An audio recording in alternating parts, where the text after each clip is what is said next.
యాదాద్రి నల్గొండ ప్రాంతంలో నగదు బదిలీ ద్వారా చేయాలనేటువంటి సంకల్పానికి వారు రావడం.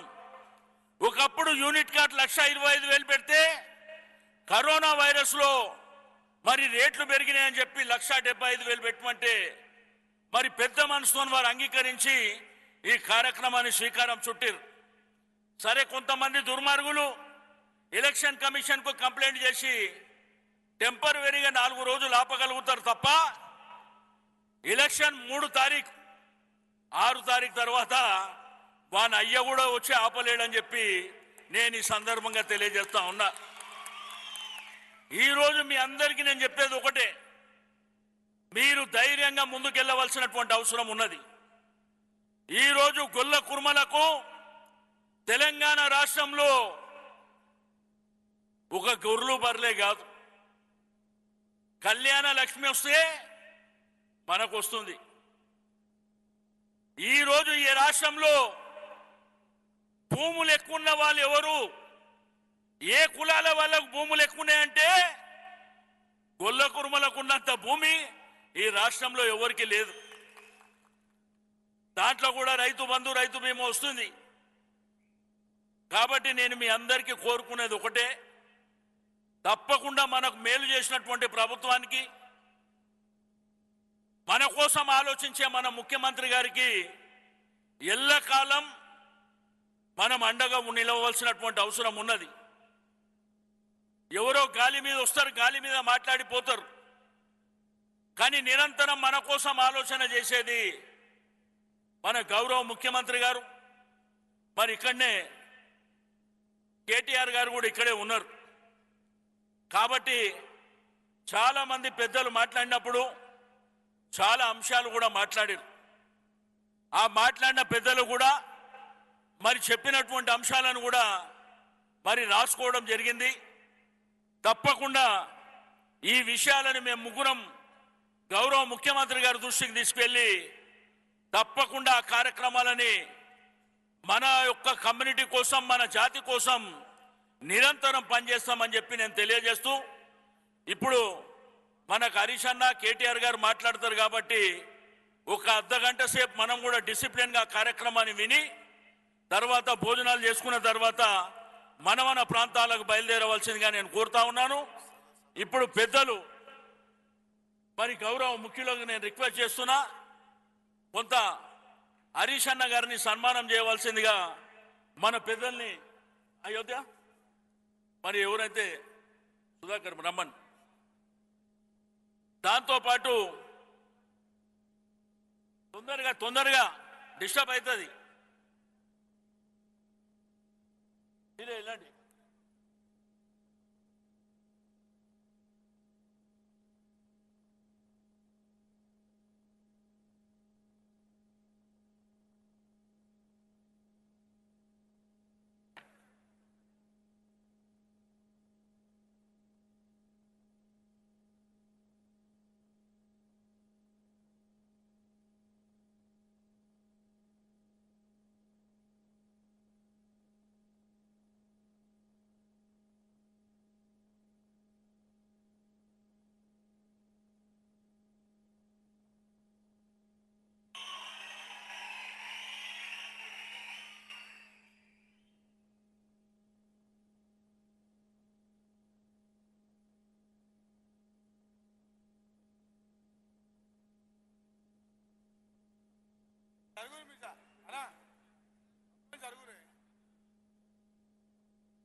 హలో, దయచేసి అందరూ కూర్చోవాలి.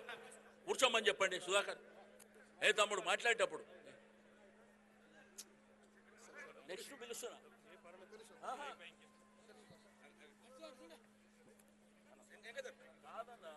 మాట్లాడే ముందు పిలుస్తున్నా. ఎందుకు తొందర పడుతున్నారు మీరు? నేను చెప్తా కదా,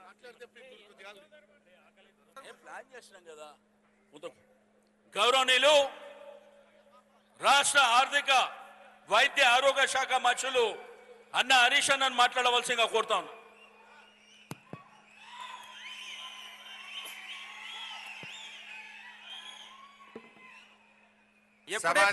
చూస్తున్నా గౌరవనీయులు అయోధ్య యాదవ్ గారికి, ఈనాటి మన కార్యక్రమ ముఖ్య అతిథి టిఆర్ఎస్ పార్టీ వర్కింగ్ ప్రెసిడెంట్ అయినటువంటి రాష్ట్ర ఐటీ మున్సిపల్ శాఖ మంత్రివర్యులు గౌరవనీయులు శ్రీ కేటీఆర్ గారికి, మన హైదరాబాద్ కా షాన్ 40 ఏండ్ల నుంచి కూడా యాదవులకు గొల్ల కుర్మల ప్రతినిధిగా ఉన్నటువంటి మన అన్న ఆత్మీయులు శ్రీనివాస్ యాదవ్ గారికి, పార్లమెంట్ సభ్యులు బడుగు లింగయ్య యాదవ్ గారు, శాసనసభ్యులు జైపాల్ యాదవ్ గారు, బొల్లం మల్లయ్య యాదవ్ గారు, భగత్ గారు,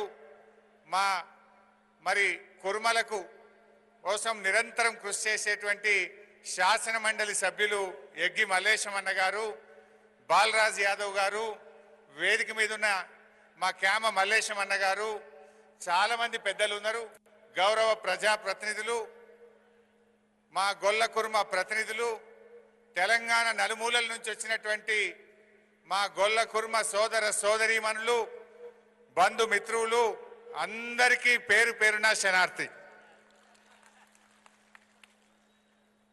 ఈ జనరల్గా నేను మా సిద్దిపేటలో యాదవులను కానీ మా కురుమోళ్ళని కలిసినప్పుడు ఒక ప్రేమ, ఒక ఆత్మీయత కనబడుతుంది వాళ్ళలో.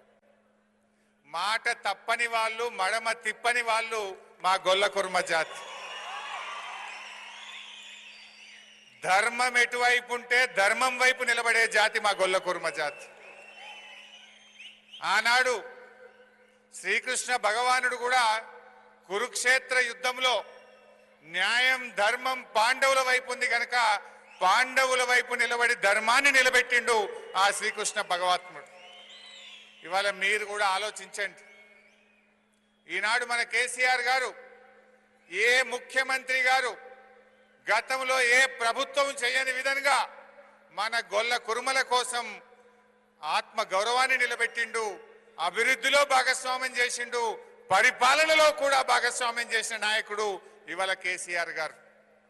అసెంబ్లీలో నాకు తెలిసి గొల్ల కురుమల గొప్పదనాన్ని అద్భుతంగా చెప్పిన ఒకే ఒక్క ముఖ్యమంత్రి మన కేసీఆర్ గారు అని చెప్పి మనవి చేస్తా ఉన్నా. ఏ ఐఏఎస్ ఐపీఎస్ ఆఫీసర్ల కంటే కూడా మా గొల్ల కురుమల తెలివితేటలు తక్కువేమి కాదు, అద్భుతమైనటువంటి తెలివితేటలు కలిగిన వాళ్ళని చెప్పినటువంటి నాయకుడు ఇవాళ మన కేసీఆర్ గారు. గతంలో మేము ఎమ్మెల్యేలు ఉన్నాం.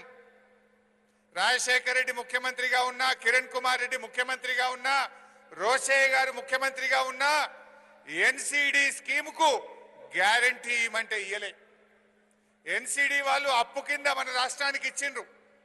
రాష్ట్ర ప్రభుత్వం గ్యారంటీ ఇస్తే మా గొల్ల కుర్మలకు గొర్రె పిల్లలు వస్తాయని చెప్తే నలుగురు ముఖ్యమంత్రులు, చంద్రబాబు నుంచి మొదలుకుంటే కిరణ్ కుమార్ రెడ్డి వరకు నలుగురు ముఖ్యమంత్రులు కూడా ఎన్సీడీ స్కీమ్ కు గ్యారంటీ ఇవ్వలే, మన గొర్రె పిల్లలు రాలే. కానీ మన ముఖ్యమంత్రి కేసీఆర్ గారు వచ్చినాక లోన్ అవసరం లేదు, 75% సబ్సిడీగా ఇవాళ గొర్రె పిల్లలు ఇచ్చిన నాయకుడు కేసీఆర్. మీరు అడిగినరా? ఎవరన్నా దరఖాస్తు పెట్టినరా? మీరు అడిగిన కొంతమంది ఏమడిగిండ్రంటే నలుగురు ముఖ్యమంత్రులు ఎన్సీడీ స్కీమ్ కు సంతకం పెట్టలే, ఎన్సీడీ స్కీమ్ కు గ్యారంటీ ఇస్తే మాకు లోను మీద గొర్రె పిల్లలు వస్తాయని అడిగిండ్రు. కేసీఆర్ గారు అందరినీ కూర్చోబెట్టి లోను కాదు, అప్పు అవసరం లేదు, 75% సబ్సిడీ మీద గొర్రె పిల్లలు ఇస్తానని చెప్పిన నాయకుడు కేసీఆర్. ఇది మన కేసీఆర్ గారికి మన మీద ఉన్న ప్రేమ. ఇవాళ నోముల నరసింహయ్య గారు చనిపోతే భగత్ గారిని నిలబెట్టి ముఖ్యమంత్రి గారు వారిని తిరిగి ఎమ్మెల్యేగా చేసి మన పట్ల ఉన్న గౌరవాన్ని, ప్రేమను చూపించిన నాయకుడు కేసీఆర్ గారు. ఇవాళ బొల్లం మల్లయ్య యాదవ్ గారు ఎన్నో ఏళ్లు పోరాడిండు, కానీ మొట్టమొదటిసారి అవకాశం ఇచ్చి వారిని ఎమ్మెల్యే చేసింది కూడా మన కేసీఆర్ గారు. అంటే గొల్ల కుర్మలకు అన్ని రకాలుగా అవకాశం ఇచ్చింది. అంటే ప్రభుత్వంలో, అటు చట్టసభల్లో, ఎగువ సభల్లో, రాజ్యసభలో చూస్తే బడుగు లింగయ్య యాదవ్ గారు, శాసన మండలిలో చూస్తే మా ఎగ్గి మల్లేశం అన్న, ప్రభుత్వంలో చూస్తే చాలా అనుభవజ్ఞుడు మా శ్రీనివాస్ యాదవ్ అన్న అప్పుడప్పుడు మాకే మంచి సలహాలు ఇస్తూ ఉంటాడు. ఈ రకంగా పరిపాలనలో భాగస్వామ్యం కల్పించారు, అభివృద్ధిలో, సంక్షేమ కార్యక్రమాల్లో కూడా మనకు పెద్దపీట వేసి గుండెలో పెట్టుకున్న నాయకుడు ఇలా కేసీఆర్ గారు. ఎందుకు ఈ మాట చెప్తున్నా అంటే మా గొల్ల కుర్మలు ఎప్పుడు ధర్మం వైపు ఉంటారు. ఇవాళ మన కేసీఆర్ గారు ఇంత మనకు చేసినప్పుడు మనము కూడా కేసీఆర్ కు వెన్నుదన్నుగా ఉండాలి, ధర్మాన్ని నిలబెట్టాలి, కేసీఆర్ వైపు నిలబడి మనం సద్ది తిన్న రేవు దలవాలని చెప్పి నేను మనవి చేస్తా ఉన్నా. వెనకట పెద్దలు ఒక పూట ఎవరైనా అన్నం పెడితేనే నీ కడుపు చల్లగుండా అన్నారు. కానీ మన కేసీఆర్ గారు మనకు బతుకు తెరువునిచ్చిండు. 4 పూటలు కాదు, ప్రతిరోజు కడుపు నిండా అన్నం తినే విధంగా ఇవాళ అద్భుతంగా 75% సబ్సిడీతో స్కీములు ఇచ్చిన కేసీఆర్ గారికి మనందరం కూడా అండగా నిలబడాల్సిన అవసరం ఉంది. ఇవాళ టీఆర్ఎస్ పార్టీ అనేక అభివృద్ధి కార్యక్రమాలు చేసింది. నాకు ఒక మాట గుర్తొస్తా ఉంది. కర్ణాటకలో అప్పుడు కాంగ్రెస్ గవర్నమెంట్ ఉండే, అక్కడ రేవన్న అని కర్ణాటక కాంగ్రెస్ ప్రభుత్వంలో ఒక ఆయన మంత్రి ఉండే. ఈ గొర్రెల స్కీమ్ చూసిన తర్వాత ఆయన ఆశ్చర్యపోయిండు. ఇంత మంచి స్కీము ఈ దేశంలో ఏ ముఖ్యమంత్రి పెట్టలే. కానీ నేను కాంగ్రెస్ లో ఉన్నా, నా మనసు కేసీఆర్ ను కలవాలి, కేసీఆర్ కు గొంగడి కప్పాలి, కేసీఆర్ ను అభినందించాలనిపిస్తుందని చెప్పి కర్ణాటక నుంచి హైదరాబాద్కి వచ్చి మన కేసీఆర్ గారిని ప్రగతి భవన్ లో కలిసి గొంగడి గప్పి గొర్రె పిల్లనిచ్చి ధన్యవాదాలు చెప్పిపోయినటువంటి సంఘటన ఈరోజు మీకు గుర్తు చేస్తా ఉన్నా. పాపం ఆయన కాంగ్రెస్ లో ఉండి కేసీఆర్ గొంగడి కప్పిండని ఆయనకు నోటీస్ ఇచ్చింది. ఇస్తే ఇచ్చుకున్నావు అని ఆయన భయపడలే. ఆ రేవన్న గారు ఏమన్నాడంటే, కేసీఆర్ గారు మంచి పని చేసిండు, దేశంలో గొల్ల కుర్మలకు ఏ ముఖ్యమంత్రి చేయని విధంగా కేసీఆర్ చేసిండు కనుక నేను బరాబర్ గొంగడి కప్పుతా, ఎక్కువ మాట్లాడితే మళ్ళా కప్పుతా అని చెప్పిండట. సో అది ఇలా కేసీఆర్ చేసిన పని. మన రాష్ట్రంలో ఉండే కాంగ్రెస్ వాళ్ళకు బీజేపీ వాళ్ళకు కనబడతలేదు, కానీ పక్క రాష్ట్రంలో ఉండే కాంగ్రెస్ మంత్రి, పక్క రాష్ట్రంలో ఉండే బీజేపీ నాయకులు వచ్చి కేసీఆర్ గారిని అభినందించి అద్భుతమైన పని మా జాతికి చేసినామని చెప్పి వాళ్ళందరూ కూడా మెచ్చుకొని పోతా ఉన్నారు. ఇలా హైదరాబాద్ లో మనకు ఒక అద్భుతమైన ఆత్మగౌరవ భవనం, 2 అటు కురుమలది ఇటు యాదవుల భవనాలు దగ్గరికి వచ్చినాయి. మొన్న నేను పోయి చూసిన, ఎటువంటి జాగాది, గండిపేట చెరువు మీద అక్కడ చూస్తే 50 కోట్లకు 100 కోట్లకు ఎకరం ఉండే జాగిచ్చిండు కేసీఆర్ మనకు. ఆడ మంచి భవనాలు అయినాయి. ఆ బహుశా నాకు తెలిసి ఒక 2-3 నెలల్లోనే మన యాదవ్ భవనం, కుర్మ భవనాన్ని కూడా మనం ప్రారంభం చేసుకోబోతా ఉన్నాం. అదొక ఆత్మగౌరవ భవనం మనం నిర్మించుకున్నాం. ఇవాళ మీరు ఆలోచించండి, ఇవాళ బీజేపీ వాళ్ళు కాంగ్రెస్ వాళ్ళు ఇంత మాట్లాడుతుండ్రు. అసలు బీసీల కోసం ఒక మంత్రిత్వ శాఖ పెట్టాలి, మా బీసీల కోసం కేంద్ర ప్రభుత్వంలో ఒక మంత్రిత్వ శాఖ పెట్టమంటే ఈ రోజు వరకు కూడా మంత్రిత్వ శాఖ పెట్టలే. ఏం చేసిందని ఇవాళ వాళ్ళు చేసిన ఒక్క మంచి పని కూడా లేదు. కానీ అదే మన కేసీఆర్ గారు, ఇందాక మా సీనన్న చెప్పిండు, రైతు బంధు గాని, రైతు బీమా గాని, రైతుకు ఉచిత కరెంటు గాని, కళ్యాణ లక్ష్మి గాని, కేసీఆర్ కిట్ గాని, ఇలా అనేక సంక్షేమ కార్యక్రమాలు చేసిన ప్రభుత్వం టీఆర్ఎస్ ప్రభుత్వం. ఇవాళ దురదృష్టం ఏంటంటే అమ్మ పెట్టదు అడక్క తిననీయదట, ఓ సామెత ఉన్నది వెనకట. మన రాష్ట్రంలో ఉండే రాజకీయ పార్టీలు ఎట్లా ఉన్నాయంటే వాళ్ళు ఏమి చేయరు, కానీ చేసిన టీఆర్ఎస్ ప్రభుత్వానికి మన కేసీఆర్ గారికి ఆటంకాలు పెట్టే ప్రయత్నం చేస్తున్నారు. గతంలో నేను హుజురాబాద్ లో కూడా అక్కడ పోయి పనిచేస్తా ఉంటే, హుజురాబాద్ లో దళిత బంధు ప్రోగ్రాం పెట్టిండు కేసీఆర్ గారు. అక్కడ కూడా బ్యాంకులలో డబ్బులు వేసిండ్రు, డబ్బులు వేస్తే ఆడ కూడా గిట్లే కంప్లైంట్ చేసిండ్రు, ఈ డబ్బులు ఉండయి, ఎన్నికలు కాగానే ఈ డబ్బులు వాపస్ పోతాయి, ఈ డబ్బులు మీకు రావు అని చెప్పి దుష్ప్రచారం చేసిండ్రు. కానీ జరిగింది ఏంది, ఎన్నికలు అయిపోయినాయి, 24,000 దళిత కుటుంబాలు ఇవాళ అద్భుతంగా హుజురాబాద్ లో దళిత బంధు అమలైంది. ఇవాళ వాళ్ళందరూ కూడా బాగుపడతా ఉన్నారు. ఇవాళ రేపు మన దగ్గర కూడా ఇవాళ మన అకౌంట్లో డబ్బులు వేపించిండు మన శ్రీనివాస్ యాదవ్ అన్న. ఎందుకంటే ఆయన ఈ అవినీతి తగ్గాలని, మీకు నచ్చిన చోట మీకు నచ్చిన విధంగా గొర్రెలు కొనుక్కోవాలని శ్రీనివాస్ యాదవ్ అన్న పట్టుబట్టి మీ అకౌంట్లలో డబ్బులు వేసిండ్రు. ఇలా ఇక్కడ కూడా అదే దుష్ప్రచారం, ఇవి రావని, ఇవి సీజ్ అవుతాయని, పోతాయని జూటా మాటలు, దొంగ మాటలు చెప్పే ప్రయత్నం చేస్తున్నారు. ఆనాడు హుజురాబాద్ లో ఎట్లయితే అమలైందో రేపు మా శ్రీనివాస్ యాదవ్ అన్ననే మీ దగ్గరికి వచ్చి 5వ తారీఖు తర్వాత మళ్ళీ ఎప్పట్లాగా మీకు గొర్రెలు కొనిస్తారు, మీకు నచ్చిన చోట మీరు నచ్చిన విధంగా కొనుక్కునే అవకాశం కల్పిస్తారు. అంటే వాళ్ళు ఇచ్చేదేమీ లేదు, కానీ చేస్తున్నటువంటి వాళ్ళకు ఆటంకాలు పెట్టడమో అడ్డుకోవడమో అంతకు మించి వాళ్ళు చేయగలిగేది ఏం లేదు. దయచేసి మీరు ఆలోచించండి. ఇంత బాగా మనకు ఇన్ని పథకాలు వచ్చినాయి. ఆనాడు కాంగ్రెస్ ప్రభుత్వం ఉన్ననాడు కూడా కరెంటు బాధలు మీకు తెలియని కావు. కాలిపోయే మోటార్లు, పేలిపోయే ట్రాన్స్ఫార్మర్, దొంగ రాత్రి వచ్చే కరెంటుతో ఎన్ని బాధలు పడ్డారో కూడా మీకు తెలియంది ఏం కాదు. ఇవాళ కరెంటు బాధలు లేకుండా చేసిండు మన కేసీఆర్ గారు. ఇవాళ రైతులకు ఉచిత కరెంటుతో పాటు రైతు బంధు, రైతు బీమా లాంటి కార్యక్రమాలు కూడా తెచ్చిన నాయకుడు మన కేసీఆర్ గారు. మరి ఇంత బాగా పనిచేసినటువంటి కేసీఆర్ గారు, టీఆర్ఎస్ ప్రభుత్వం ఒకవైపు ఉంటే, ఇంకొక వైపు ఢిల్లీలో ఉండేటువంటి కేంద్ర ప్రభుత్వం, ఇవాళ బీజేపీ ప్రభుత్వం వాళ్ళు చేసింది ఏముంది? సిలిండర్ ధర 400కి వెళ్ళి 1200 చేసిండ్రు. ఇవాళ బాయిల కాడ, బోర్ల కాడ మీటర్లు పెట్టండి, మీ ఇంటికాడికి బిల్లులు పంపండి అంటున్నారు. పంపాలనా? మీటర్లు పెట్టాలనా? బాయిల కాడ, బోర్ల కాడ మీటర్లు పెట్టాలనావే? పెట్టాలనా? వద్దంటోళ్ళు ఒకసారి చేయలావట్టుని చూస్తాం. వద్దంటోళ్ళు చేయలావట్టుండ్రి, అందరు వద్దంటున్నారు. మరొక విషయం ఆలోచించండి. నేను ఆర్థిక మంత్రిగా ఉన్నా, వాళ్ళు మాకు ఉత్తరం పంపిండ్రు, మీరు బాయిల కాడ, బోర్ల కాడ మీటర్లు పెట్టమని సంతకం పెట్టి పంపితే ఏడాదికి 6,000 కోట్లు ఇస్తాం, 5 ఏళ్ల మీద 30,000 కోట్ల రూపాయలు ఇస్తామని చెప్పిండ్రు. కానీ మన నాయకుడు కేసీఆర్ ఏమంటాడంటే, నీ 30,000 కోట్లు నాకు అవసరం లేదు, నాకు 65 లక్షల మంది రైతుల యొక్క బాగే నాకు ముఖ్యం, నా గొంతులో ప్రాణం ఉండంగా ఈ బోర్ల కాడ, బాయిల కాడ మీటర్లు పెట్టను అని చెప్పిన నాయకుడు ఇవాళ మన కేసీఆర్ గారు. ఎందుకంటే వాళ్ళు జాగ్రత్తగా మనల్ని మోసం చేస్తారు. ఆనాడు సిలిండర్ ధర 400 ఉన్నప్పుడు ఏం చెప్పిండ్రు? మేము ధర పెంచుతాం, 400 మీ అకౌంట్లో వేస్తాం నెల నెల అన్నారు. ప్రతి సిలిండర్కు 400 వేస్తామన్నారు. 4 రోజులు వేసిండ్రు, 400 300 అయింది, 300 200 అయింది, ఇప్పుడు 40 రూపాయలకు వచ్చింది. రేపు మీటర్ పెట్టమంటారు, బిల్లు పంపిస్తారు, ముక్కు బిండి బిల్లు వసూలు చేసే పరిస్థితి వస్తుంది. అందుకే నేను ఏమంటున్నా అంటే, న్యాయం గల్ల వాళ్ళు, ధర్మం వైపు నిలబడేటువంటి మీ జాతి ఇవాళ ఒక్కటే ఆలోచించండి.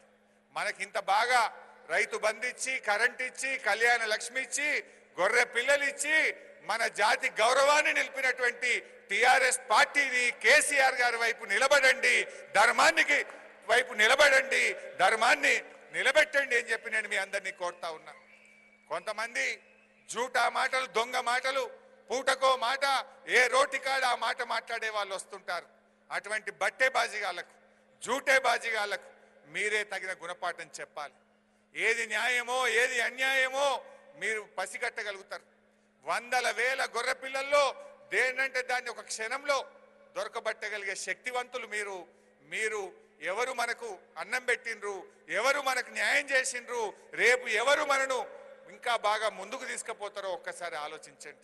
అందువల్ల మా గొల్లకుర్మ సోదరులు, మరి ఆనాడు శ్రీకృష్ణుడు ఎట్లయితే న్యాయాన్ని, ధర్మాన్ని నిలబెట్టిండో, ఈ పోరాటంలో కూడా మీరు ధర్మాన్ని నిలబెట్టండి, న్యాయాన్ని జయించండి అని చెప్పి మీ అందరికీ సవినయంగా పేరు పేరున మనవి చేసుకుంటూ, ఇంత గొప్పగా ఇవాళ మీ అందరిని చూస్తుంటే చాలా సంతోషం అనిపించింది. ఇంకో విషయం కూడా గుర్తు చేయాలి మీకు. కొమరెల్లి మల్లన్న దేవుడికి గతంలో ఉండే కాంగ్రెస్ ప్రభుత్వం, గతంలో ఉండే తెలుగుదేశం ప్రభుత్వం మన యాదవులను చైర్మన్గా చేయమంటే ఏ ఒక్కరు కూడా చేయలే. కానీ కొమరెల్లి మల్లన్న దేవుడికి గొల్ల కుర్మలను చైర్మన్ చేసిన ఘనత కేసీఆర్ కు, టీఆర్ఎస్ ప్రభుత్వానికి మాత్రమే దక్కింది. ఇవాళ ఇక్కడనే ఉన్నాడు మా సంపత్ను మొదటిసారి కొమరెల్లి మల్లన్న దేవుడికి గొల్ల కుర్మల్ని చైర్మన్ చేసిండు మన కేసీఆర్. ఇవాళ ఆ బీరప్ప జాతరలు కానీ, గొల్ల కుర్మల ఆరాధ్య దైవమైనటువంటి ఆ మల్లన్న దేవుడి గుడి ఇలా అద్భుతంగా అభివృద్ధి చేస్తున్నటువంటి ప్రభుత్వం టీఆర్ఎస్ ప్రభుత్వం. ఆనాడు పోతే తాగడానికి నీళ్లుండకపోవు, ఇప్పుడు పోయి చూడండి కొమరెల్లి మల్లన్న గుడి ఎట్లా అభివృద్ధి జరుగుతూ ఉందో.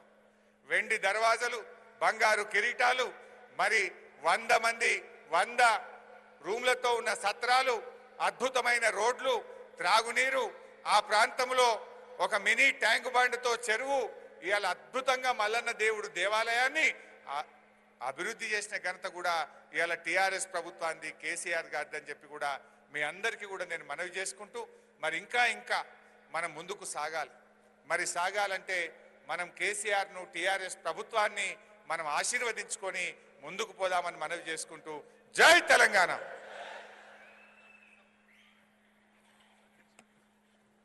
మన ముఖ్య అతిథి మన యువ నాయకులు తారక రామారావు గారిని ఫస్ట్ సన్మానం చేయవలసిందిగా కోరుతా ఉన్నాం. అన్న ఇట్లరా ముందుకు రండి. అరే అరే అరే అరే ఏందా మొత్తం ఇంకా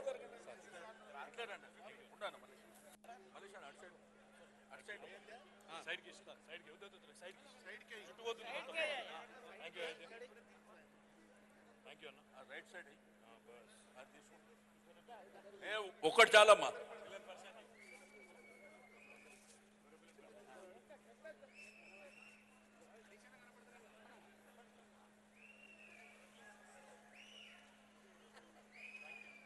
ఓకే, థ్యాంక్ యూ. దయచేసి కూర్చోండి, కూర్చోండి. ఈనాటి ముఖ్య అతిథి మన యువ నాయకులు టిఆర్ఎస్ పార్టీ వర్కింగ్ ప్రెసిడెంట్, రాష్ట్ర మున్సిపల్ ఐటీ ఇండస్ట్రీ శాఖ మార్చులు సోదరులు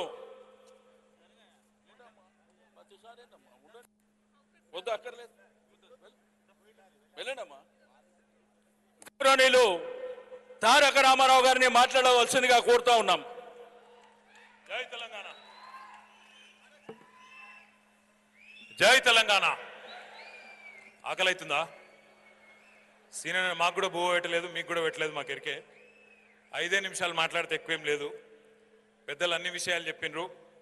గౌరవనీయులు పెద్దలు, మీ అందరి అభిమాన నాయకుడు, మా అందరికి కూడా ఆప్తుడు అన్న తలసాని శ్రీనివాస్ యాదవ్ గారు, పెద్దలు రాష్ట్ర ఆర్థిక శాఖ ఆరోగ్య శాఖ మంత్రివర్యులు గౌరవనీయులు హరీష్ రావు గారు, గౌరవ శాసన మండలి సభ్యులు అన్న ఎగ్గే మల్లేశం గారు, గౌరవ శాసనసభ్యులు అన్న జయపాల్ యాదవ్ గారు, గౌరవనీయులు అంజయ్య యాదవ్ గారు, బొల్లం మల్లయ్య యాదవ్ గారు, సోదరుడు నోముల భగత్ గారు, మరి పెద్దల సభలో ఢిల్లీలో మనందరి తరపున తెలంగాణ వాణిని బలంగా వినిపిస్తున్న గౌరవ రాజ్యసభ సభ్యులు అన్న బడుగుల లింగయ్య యాదవ్ గారు, గౌరవనీయులు సోదరుడు బాలరాజ్ యాదవ్ గారు దూదిమెట్ల అన్న, పెద్దలు స్థానికుడు రంగారెడ్డి జిల్లా ముద్దుబిడ్డ అన్న క్యామ మల్లేష్ గారు, అదేవిధంగా ఖమ్మం జిల్లా డిసిసిబి అధ్యక్షులు నాగభూషణం గారు, సాయి చంద్ గారు తమ్ముడు గిడ్డంగుల కార్పొరేషన్ చైర్మన్ గారు, గద్వాల జిల్లా పరిషత్ అధ్యక్షురాలు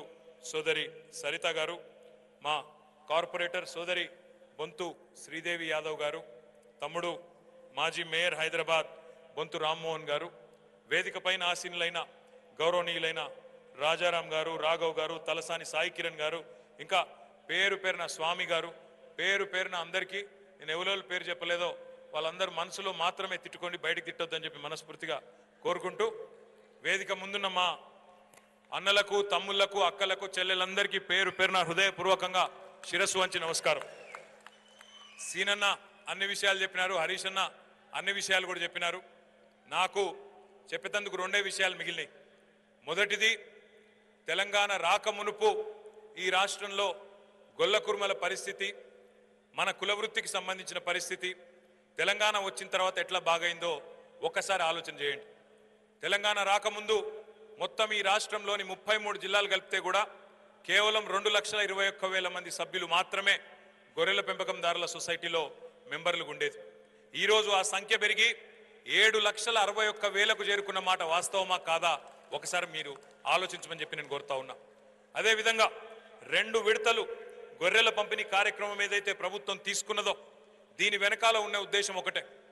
ఇప్పుడే అన్న చెప్పినట్టు గ్రామీణ ప్రాంతంలో ఉండే కుల వృత్తులకు జీవం పోయాలి, అక్కడ ఉండే ఆర్థిక పరిపుష్టి పెంచి అక్కడ మీ సత్తా పెంచి బ్రహ్మాండంగా రాష్ట్ర అభివృద్ధిలో మీరు కూడా భాగస్వాములు కావాలన్న ఉద్దేశంతో 11,000 కోట్ల రూపాయలతో, 1 కాదు 2 కాదు 11,000 కోట్ల రూపాయలతో 2 విడతలుగా గొర్రెల పంపిణీ చేస్తున్న ఏకైక రాష్ట్రం భారతదేశంలో తెలంగాణ, ఏకైక ముఖ్యమంత్రి గౌరవనీయులు కేసీఆర్ గారు. సరే, ఎన్నికలు వచ్చినప్పుడు తిడతారు, ఎన్నికలు వచ్చినప్పుడు మాట మాట అంటారు, ఇది చేయలే అది చేయలే అంటారు. కానీ ఎట్లున్నది పని అంటే, కేసీఆర్ గారి పనికి, తలసాని శ్రీనివాస్ యాదవ్ గారి పనికి మా రాజకీయ ప్రత్యర్థులు కేంద్ర పశుసంవర్ధక శాఖ మంత్రి పురుషోత్తం రూపాలా గారు స్వయంగా తలసాని శ్రీనివాస్ యాదవ్ గారిని మీ తెలంగాణలో ఉన్న పథకాలు నెంబర్ 1 ఉన్నాయి మొత్తం భారతదేశంలో అని చెప్పిన మాట కూడా ఈ సందర్భంగా నేను మీకు గుర్తు చేస్తున్నా. ఇవాళ అక్కడొక ఆయన ఇక్కడొక ఆయన తిట్టొచ్చు, నోటికొచ్చినట్టు ఎన్నికలు వచ్చినప్పుడు మాట్లాడొచ్చు, కానీ చేసిన పనిని ఎవరైనా సరే గుర్తించక తప్పని పరిస్థితి ఉంటది అనే మాట కూడా నేను మీకు గుర్తు చేస్తా ఉన్నా. దానికి ఒక తార్కాణం, ఒక నిదర్శనం, ఒక ఉదాహరణ పురుషోత్తం రూపాలా కేంద్ర మంత్రి, బీజేపీ పార్టీకి సంబంధించిన ఆయన ప్రశంస.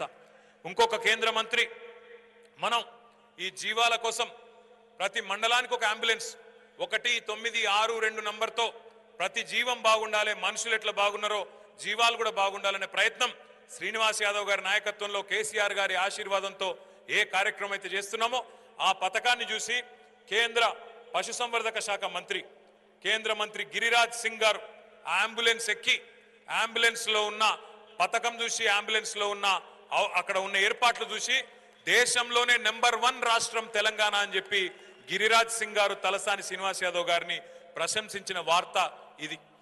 ఇది మాత్రమే కాదు, పక్కనే ఉన్న కర్ణాటక రాష్ట్రం, భారతీయ జనతా పార్టీ అక్కడ ప్రభుత్వంలో ఉన్నది. అక్కడ ఉన్న కర్ణాటక ఫిషరీస్ డెవలప్మెంట్, అక్కడ ఉండే షీప్ డెవలప్మెంట్ మాజీ చైర్మన్ పండిత్ రావు అనే వ్యక్తి వచ్చి మన చైర్మన్ గారు బాలరాజ్ యాదవ్ గారిని కలిసి, మా కర్ణాటకలో ఇటువంటి పథకం లేదు, మా బీజేపీ ప్రభుత్వంలో ఈ పథకం లేదు, ఒక్క తెలంగాణలో మాత్రమే ఉన్నది అని చెప్పి పోయిన మాట. ఇవన్నీ ఎందుకు చెప్తున్నా అంటే, చాలాసార్లు ఏమవుతుందంటే మనకు మన రాష్ట్రంలో ఉండడం వల్ల బయట ఏం జరుగుతుందో మనకు తెలుస్తలేదు. బయట వాళ్ళు వచ్చి చెప్తే తప్ప మన గొప్పతనం మనకు అర్థమైతలేదు. ఈరోజు ఈ రాష్ట్రంలో జరుగుతున్న కార్యక్రమాలు గొల్ల కురుమ సోదరుల కోసం ఈ దేశంలో ఏ రాష్ట్రంలో జరుగుతలేవు అనేది వాస్తవం. కేసీఆర్ గారి ఆలోచన ఒకటే, ఆయన నినాదం ఒకటే, పరిశ్రమలు అంటే టాటాలు మాత్రమే కాదు, మన తాతల నాటి కుల వృత్తులు కూడా బాగుంటేనే రాష్ట్రం బాగుంటది అనేది కేసీఆర్ గారి ఆలోచన. ఆ ఆలోచనకు అనుగుణంగా శ్రీనివాస్ యాదవ్ గారు, అదేవిధంగా పెద్దలు, మొత్తం పశుసంవర్ధక శాఖ మొత్తం కూడా పనిచేస్తూ ఉన్నది. మరి రాష్ట్రంలోని వివిధ ప్రాంతాల నుంచి వచ్చిన మీ అందరికీ మళ్ళొక్కసారి మనస్ఫూర్తిగా ధన్యవాదాలు తెలియజేస్తూ, మీకోసం పనిచేస్తున్న ప్రభుత్వానికి అండగా నిలబడండి. మీ ఆశీర్వాదం అన్ని పరీక్షా సమయాల్లో మాకు ఉండాలని మనస్ఫూర్తిగా కోరుకుంటూ, మీరందరూ బాగుండాలని మనొక్కసారి కోరుకుంటూ, జై తెలంగాణ. ఒక 2 విషయాలు అన్న శ్రీనివాస్ యాదవ్ గారు ప్రత్యేకంగా చెప్పమన్నారు. ఒకటి, పెద్దలు గౌరవనీయులు తెలంగాణ సాయుధ పోరాట వీరుడు దొడ్డి కొమరయ్య గారి జయంతిని కూడా రాష్ట్ర ప్రభుత్వమే ఖచ్చితంగా అధికారికంగా జరపాలన్న డిమాండ్ ఏదైతే ఉన్నదో తప్పకుండా తీసుకుంటాం. రెండవది సదర్ పండుగ ఈరోజు హైదరాబాదే కాదు అన్ని పట్టణాలకు విస్తరించింది. సదర్ పండుగను కూడా రాష్ట్ర ప్రభుత్వం ప్రభుత్వ పరంగా అధికారికంగా జరిపే కార్యక్రమాన్ని కూడా తీసుకుంటామని చెప్పి కూడా తెలియజేస్తూ, ఇంత గొప్పగా ఈ కార్యక్రమాన్ని మొత్తం నిర్వహించినందుకు గట్టిగా సీనన్నకు ఒక్కసారి చప్పట్లతో తలసాని శ్రీనివాస్ యాదవ్ గారికి అభినందనలు. జై తెలంగాణ.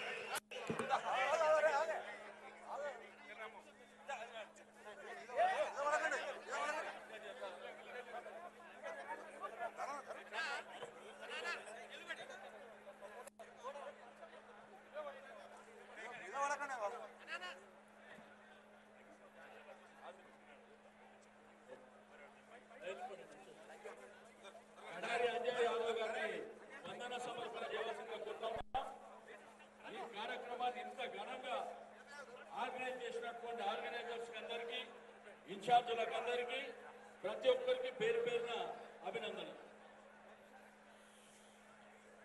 పోయేటప్పుడు అందరూ కూడా తమ వెహికల్స్ ని ఆపుకొని జాగ్రత్తగా పోవాల్సిందిగా విజ్ఞప్తి చేస్తూ, ఎవరైతే ఎవరి స్థానాలలో మండలంలో 7 మండలాలు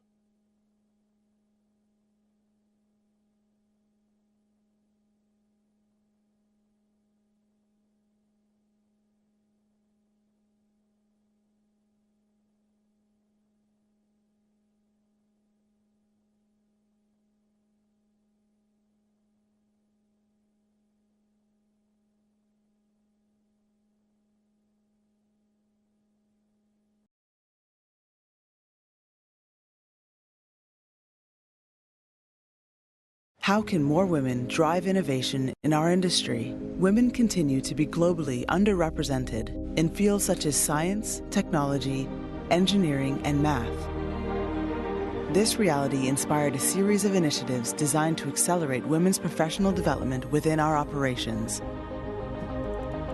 Discover how Aramco female researchers have been granted 352 U.S. patents and counting. Aramco, powered by how. Firstly, good evening. Thank you so much to you all. So, talking about brand Hyderabad, I think the first and foremost thing I wanted to highlight is that we keep talking about our city as a city which has the potential to truly become a global city. A city that really has the potential to make a mark across the world, along the side of, say, New York or a Dallas or a Chicago or a London, etc., etc. We keep hearing so many similes, so many kind of comparisons. But if you think about it, today we live in a city which, even as we speak, does not have a lot of things going for it. For instance, we've recently seen what has happened in Chennai. Just, I think, 100 plus mm of rain, and the entire city, 100 plus cm of rain, the entire city was flooded. So if you ask me, is a city like Hyderabad prepared to handle such a situation? My answer today is absolutely a no. We definitely need a world-class sewerage system. We do not yet have a portable drinking water connection in each and every household. We nearly have 21 lakh households in the city of Hyderabad. We have more than 1 crore people residing in Hyderabad. But do we give them safe drinking water, which is a basic human requirement? Probably no. What about pavements? We keep calling again, we keep reminding, we keep boasting that we are a world-class city. Do we have pedestrian pathways? Do we have pavements? No. Do we have roads which are congenial? Do we have roads which are congenial to all modes of traffic? Even if you're on an 8-wheeler or a 4-wheeler or a 2-wheeler, do we have conducive roads? Do we have traffic regulations which are world class? Absolutely not. Do we have smart traffic management? Absolutely not. Do we have a growth which is sustainable? I don't think so. We have growth which is in spurts, which is unsustainable. So therefore, this is the current situation as I see it. And I'm sure most of the citizens of Hyderabad who've seen and traveled across the world would agree with me. Now, what do we plan going forward? Hyderabad has, in the last 60 plus years, I mean, it has a history of more than 400 plus years, but in the last 60 plus years after independence, has only seen haphazard, unstructured, ad hoc, not so inspiring kind of growth and not so inspiring kind of model. But what we do have plans to do in the future, as a government, as a party that is in control, at the helm of affairs in the state today, we have a lot of plans laid out. In fact, what we want to do very differently is, firstly, get out of this mode of unstructured and haphazard growth, get to a mode where we have planned, regulated, and structured growth opportunities. We want to have, for instance, one quick example would be a strict enforcement of our building regulations, a strict enforcement for all future construction, so that we don't just create huge buildings with glass facades and forget to create parking spaces down below. We create a high-tech city, but we forgot to create a nice sewerage system right below it.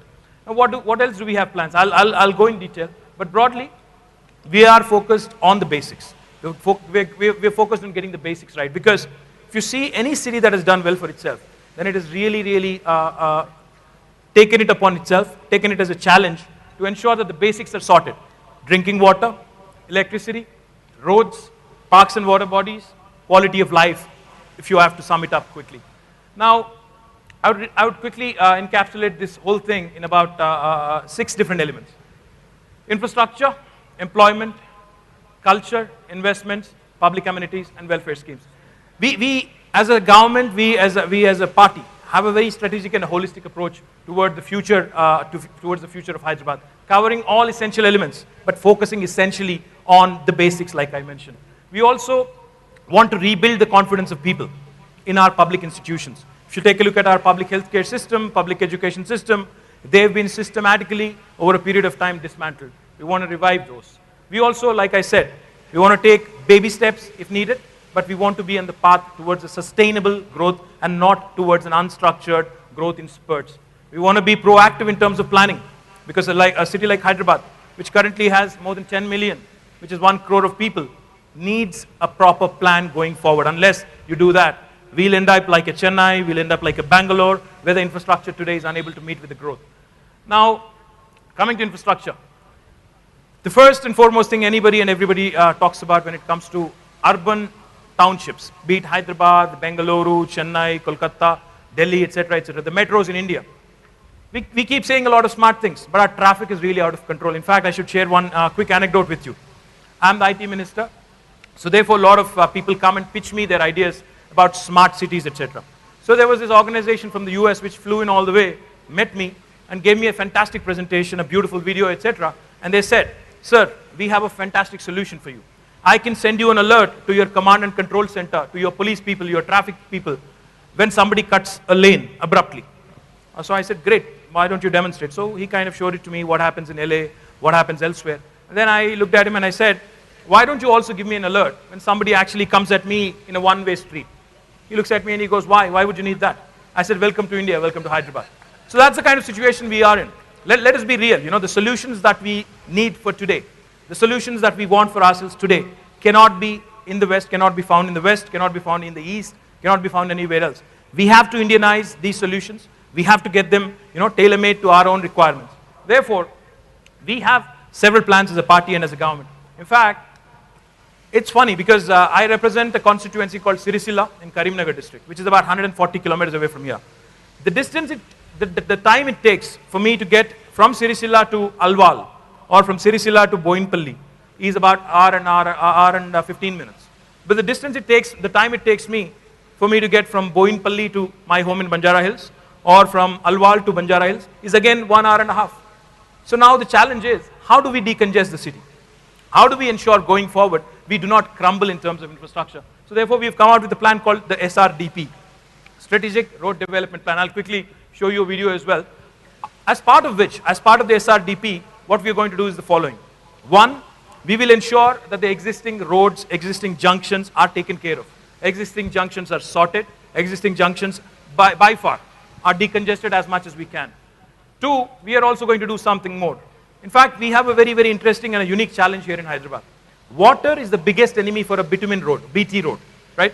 So each and every time there is water stagnation, the road, in spite of however many times you relay it, it's gone in no matter, in no time.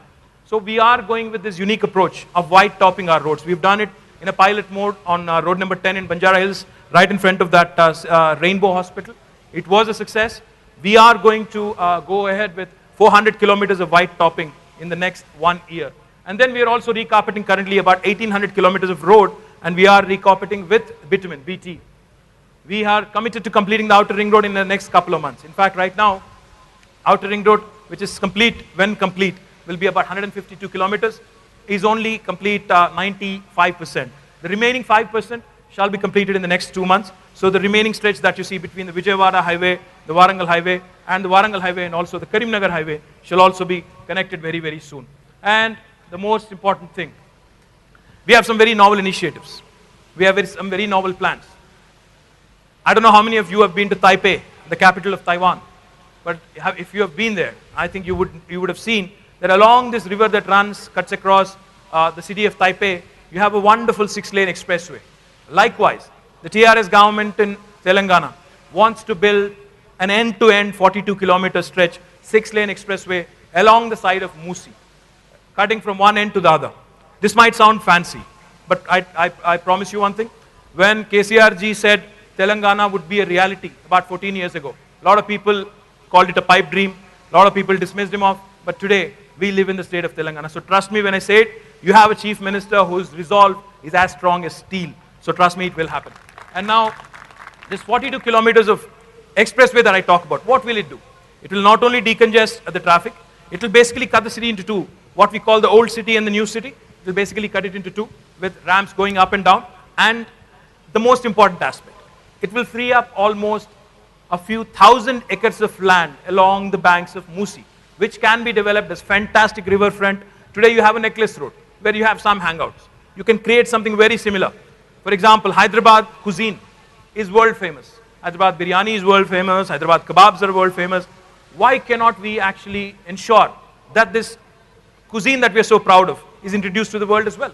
Why can't we have our own eateries along the bank of Musi? Obviously, Musi needs to also be clean. Obviously, we can't have eateries on that stench, with that stench. But nevertheless, that is a possibility also, that's a prospect also. At least in stretches, we can do it.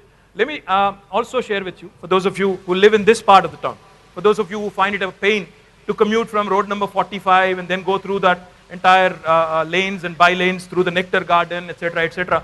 Very congested route. We have a plan to build a world-class suspension bridge right across Durgam Cheru from road number 45. It will take you right to In-Orbit Mall directly. That's something also we have in the offering with about 200 crores. And that is, again, it is going to be commissioned very, very soon. Let me just quickly. क्यों down down सी feeling दे दो heart beat को जम रे उठ जाओ सारे mood उठा के time to feel the pump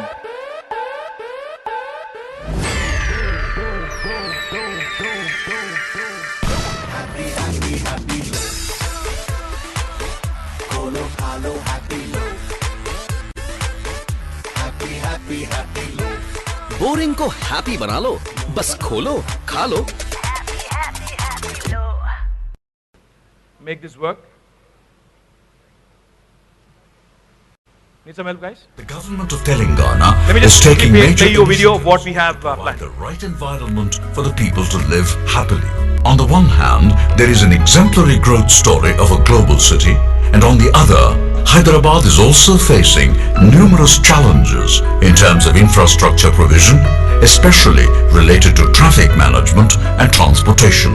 Some of the key issues being faced include dependency of commuters on a few arterial roads, constant congestion and pressure on these roads, lack of proper junction design, inadequate parking and inadequate safety for pedestrians. The city also faces serious problems like increasing traffic accidents, taking a toll on human life, and the ever-increasing pollution levels posing a health hazard to its citizens. The overall traffic and transportation situation is getting worse, and the people of the city feel the pain every day. The question is to act now or face an infrastructure breakdown. This will have serious consequences on the economic growth of the city.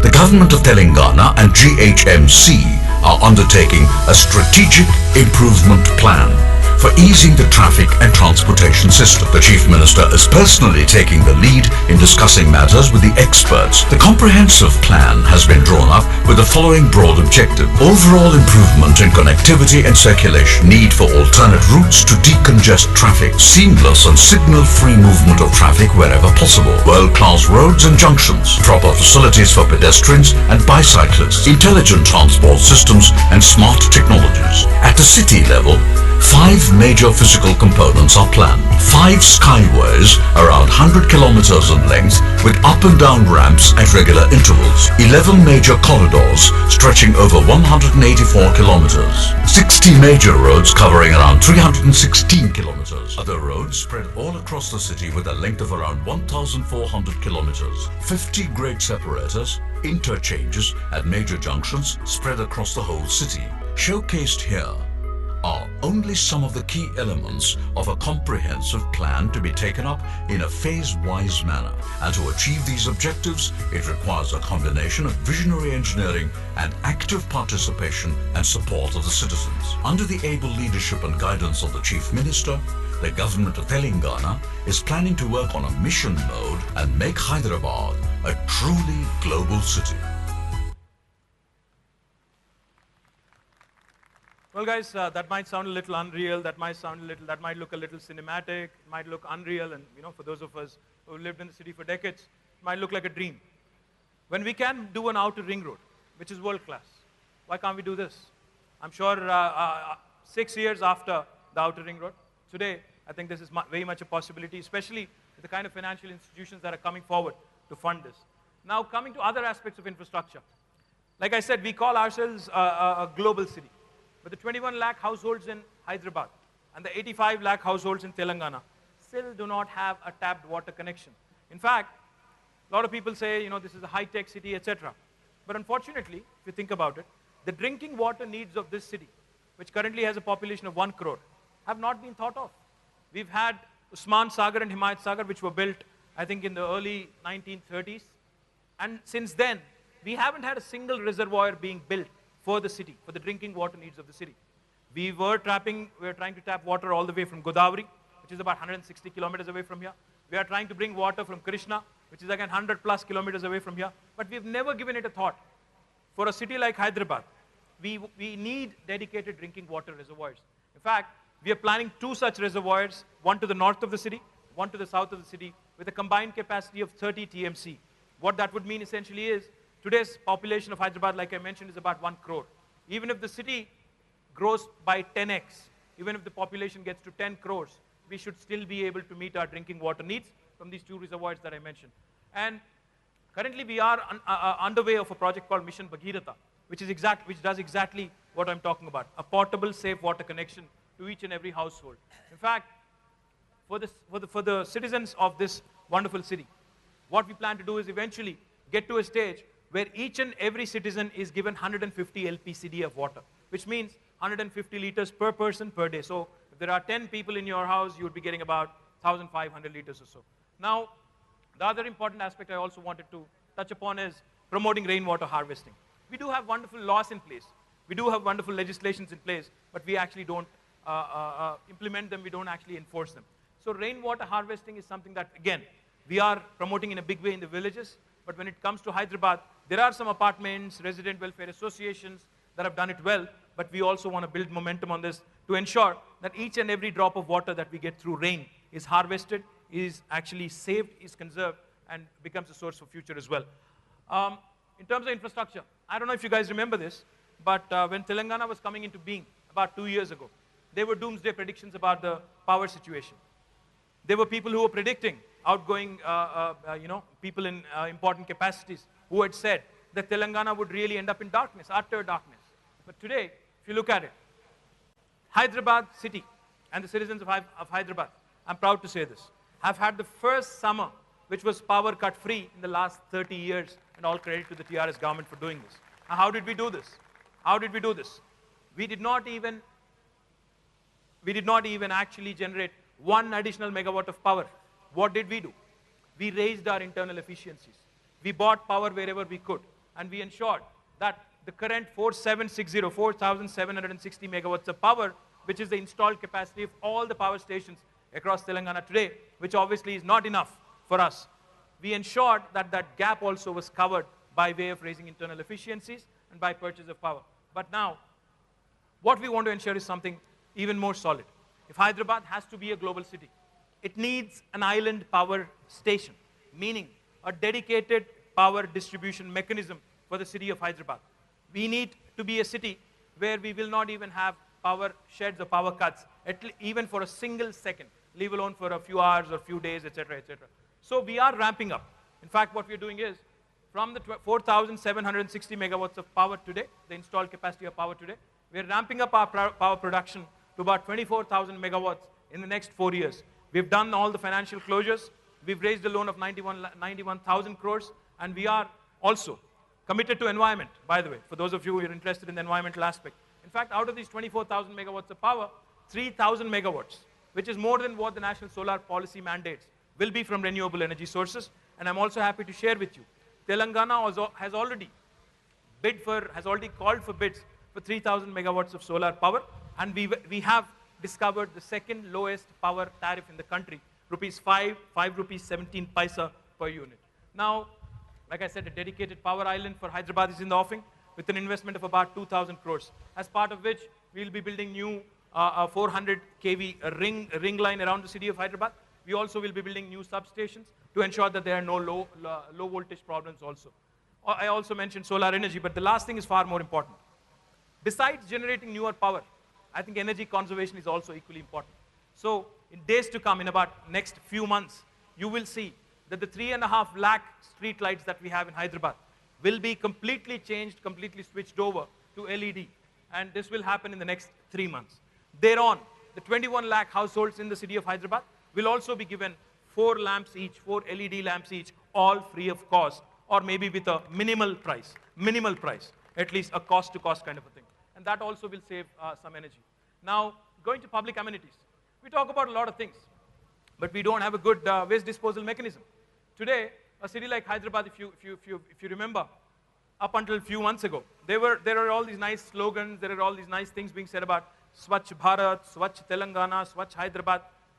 But it has remained essentially a photo op. A politician comes, holds the broom, sweeps it, takes a nice pic and gets out. What happens after that? Because these kind of things they have to be sustainable. Unless you have a sustainable plan, you can't really have a Swachh Hyderabad or a Swachh Telangana. So what have we started doing? We basically have started overhauling the 3,500 kilometers of our sewer networks. Unfortunately, some of these go way back to, say, 70 years. Some of them go back to 30 years. So the connectivity, the kind of interoperability is definitely a challenge. But what we also have started doing is, we've started doing something far more concrete. There are three aspects to waste disposal. One, obviously collection. Two, transportation. Three, treatment. We are focused on all three of them. On the collection aspect, in fact, we are probably the only state in the country where the government has decided to distribute bins to the citizens at its cost. Our chief minister, you can see him holding up a dustbin there. Have you ever seen a chief minister holding a dustbin and saying, this is how you got to use it, this is for dry waste, this is for wet waste? He's that kind of a person who is extremely focused on details. So we have a chief minister who's not just educating us, who's not just sensitizing us on the waste disposal mechanism. We also have wonderful new vehicles, swanky new vehicles, like you've seen the swanky new police vehicles. Now we also have swanky new waste transportation vehicles, which are currently now underway in terms of distribution. And we have distributed 2 dustbins to each and every of the 22 lakh families. We are currently underway. In fact, some of you may not have gotten it. Some of the colonies have gotten it. So 22 lakh families are going to get that. 1,000 auto trolleys have been commissioned. 1,000 more are on the cards. And the last part, treatment. We are doing 2 things. With the wet waste, we are going to create manure.